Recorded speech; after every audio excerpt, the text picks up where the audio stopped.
at the end of this presentation by Greg, we will have a QR code and we will ask you to vote for who the winner is. Awesome. Well, thank you so much, and fun and entertaining talk. So here's my disclosures, but here's really the only disclosure that matters. If I beat Bob today and he stops doing these small little surgeries, then I lose half my business. So I'm really conflicted on what I should be doing here, but we're just gonna go for it. So this is a patient of Bob's. I went into his records and looked things up and found this guy had a little disc herniation, right side leg pain. It's like, all right, discectomy, that worked fine. But then he comes back 3 days later with some persistent back pain to the urgent care, and as we would all do, we take him back into an ALIF. And so then this obviously has great durability because 6 months later still has back pain. He comes back to the urgent care one more time, and Bob does what everyone else would do, and he just does a couple extra levels, adds another ALIF, another lateral, and really nice outcome so far. And I would say, really, Bob? And anyways, here's this patient here. Clearly has that eye pathology. Whatever you want. I can always slow it down later. So anyways, did a great job on that reconstruction. Yep, you can come back. And so I decided to look into this a little bit further. I was like, my partner is really amazing. Guy publishes a ton, right? So I was like, all right, let me learn from what he's publishing. So I kind of based my response to this talk on durability, really on Bob's contribution to our literature. So if we look at this, factors associated with maintenance of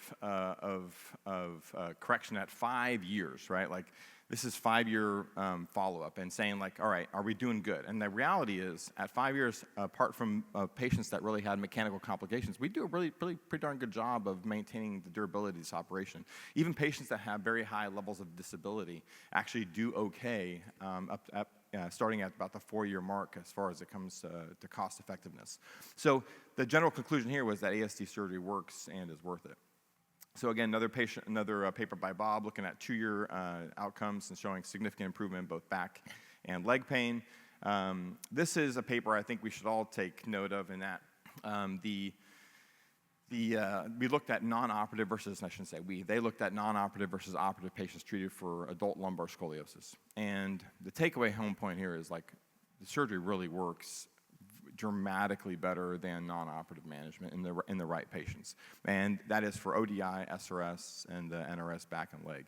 And this is even durable out to 8 years. So I think to say that durability is a question, I think in well-executed operations, I think we do a really good job.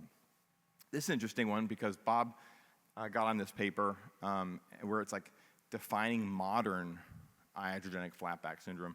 And I asked Basel, I'm like, hey, why was Bob on this paper? And he said, well, he was the largest contributor to the 4 ones that were flat. I was like, okay, that makes sense. He was a big author on that one. So and then we looked at these incremental benefits from doing MIS surgery and found that patients actually did pretty well, especially as they compare to open.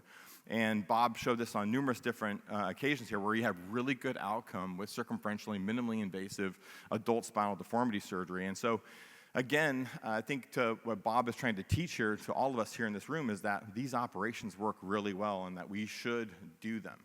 So Bob's the first author on this one looking at what characterizes a patient as a good candidate for this. And so basically he says here that patients that have a PILL that's not so bad and a 6 centimeter SVA or a little bit less than that are good candidates for it. Well, Dave Pauly was kind enough to share this with me. So we look at this patient that Dave showed today. Well, balanced curves in the coronal plane, and the sagittal plane, SVA is actually pretty darn good. So I think Bob, according to his paper that he first authored, would say that this is a very good patient to do a minimally invasive adult reconstructive surgery on. Now, how about the other patient that Dr. Pauly showed? Well, a little bit more sagittal plane deformity here, coronally not much going on, so I think Bob would argue based on this paper we should go bigger. So here's the funny thing. I was trying to figure out why Bob just whittles away at the spine nonstop. I mean, that guy does 7 cases in a day and is still home for 5 o'clock practice for his kid's softball. And I realized that Bob sees this patient different than many of us. So this is how Bob sees this patient. 5'1" ALIF gives us 32 RVUs, then the plate's 20, the pedicle screws in the back are 22, then a 1-level fusion is 28, we do a revision decompression, that's 29, autograft, allograft, some fluoro, and a little bit of navigation, and we get ourselves 150 RVUs. Okay, so that makes a little bit more sense. So how do we extrapolate this to this patient? Well, with each subsequent operation, we are getting a few more RVUs. And then guess what, guys? At the end of the day, what do they need? Detended pelvis.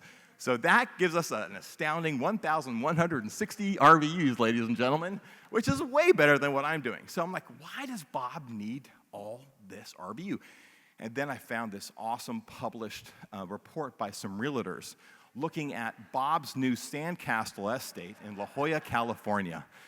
Robert Eastlack's The Sandcastle, $108 million, ladies and gentlemen. This is a real measure of success, and I will tell you, this thing is spectacular. This is where we do Journal Club. So how do I view this case as Greg? Simple me. This is how I view it. It's my Nana. I love you, Nana, so much. I may not get that many RVUs, but I want a lasting and loving connection with my patient. And all of you are welcome to my house when you come to San Diego.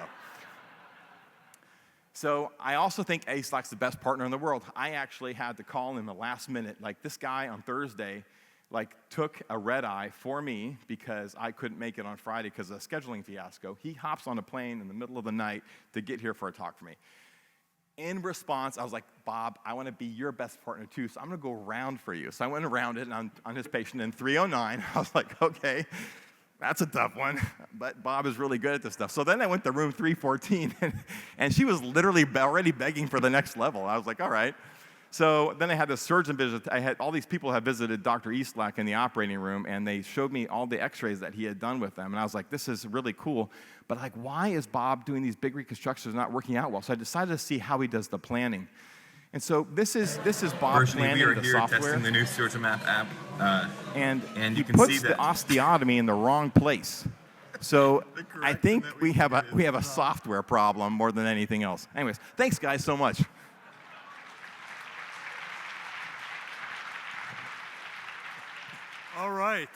All right, if we could have the QR code, please.